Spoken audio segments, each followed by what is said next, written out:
উমরা না করতে পারলেও অন্তত কিছু সওয়াব তো পেলাম ওই দুর্গতদের জন্য। আর কি এই টাকাটা আমি জমাচ্ছিলাম উমরা করার জন্য। আমি আজ খুবই আনন্দিত যে সবার জন্য আমি কিছু টাকা ডোনেশন করতে পেরেছি। আমার টাকার অ্যামাউন্ট হচ্ছে 14,500 টাকা।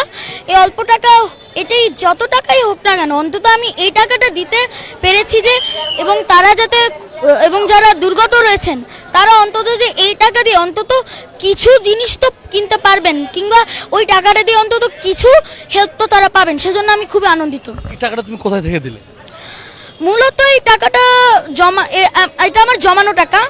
গত 2 বছর বা 3 বছর হয়তো এই সময়ের মধ্যে আমি একটু একটু করে জমিয়েছি, এবং আজকের এই টাকাটা দেওয়ার, হয়তো আমি আরও জমাতাম, তবে আজকের এই টাকাটা দেওয়ার উদ্দেশ্য ছিল যারা দুর্গত রয়েছেন তাদের ত্রাণ বিতরণের জন্য।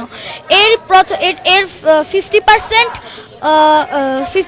সব আমি আশা করি আমার পিতামাতার যেন থাকে, কারণ আমার পিতামাতাই আমাকে এখানে ত্রাণ বিতরণের জন্য খুবই উৎসাহিত করেছেন।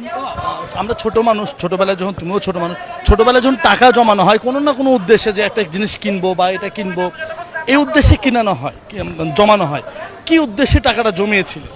আর কি এই টাকাটা আমি জমাচ্ছিলাম উমরা করার জন্য। সেই উমরার টাকাটা তুমি এখানে দিয়ে দিবে?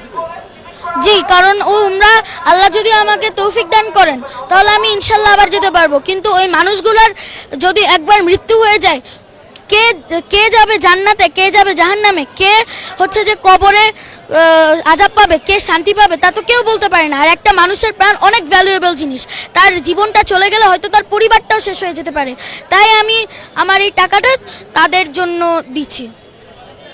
তুমি যে উমরায় যেতে পারলে না, এর জন্য মন খারাপ? তা তো 99.9% মন খারাপ হচ্ছে, তবে আবার 99.9% খুশিও হয়েছি যে আমার উমরা না করতে পারলেও অন্তত কিছু সওয়াব তো পেলাম ওই দুর্গতদের জন্য।